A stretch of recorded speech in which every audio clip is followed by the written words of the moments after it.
İnsan için müasir dövrdə ən böyük problem insan qan dövranının pozulmasıdır və insanlar cürbəcür yolla qan dövranı bərpa eləməyə çalışırlar.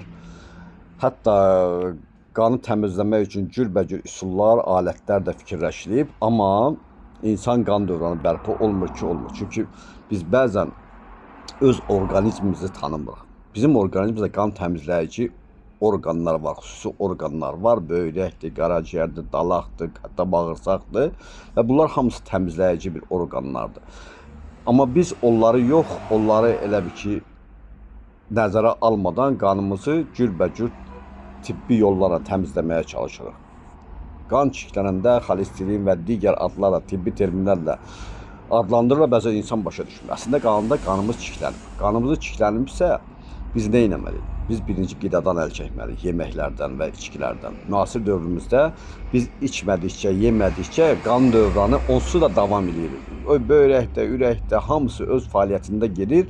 Bağırsağımıza qida düşmədi. O təmizlənmiş qanı yerindən təmizləyir, təmizlənmiş qanı yerindən təmizləyir və çirkli qanı ixrac edir bədəndən.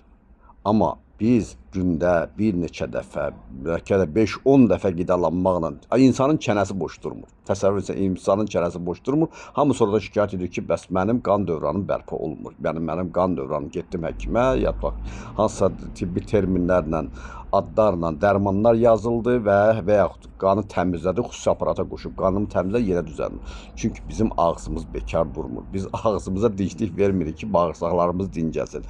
Bağırsağa qida düşməyəndə böyrək, ürək, yenə qaraciyərdir, dalaqdır. Yenə həmin işini görürlər, təmizləmə işini görürlər. Mümkün qədər az qidalanmaq, əgər imkan varsa heç qidalanmamaq. Bir gün, 2 gün ara ver, yenidən az qidalan, həm də qidalanda mütləq yayda yay qidaları yemək, yəni canlı bitkilərdən bax görürsən, bu meyvə tərəvəzlərdən yemək lazımdır.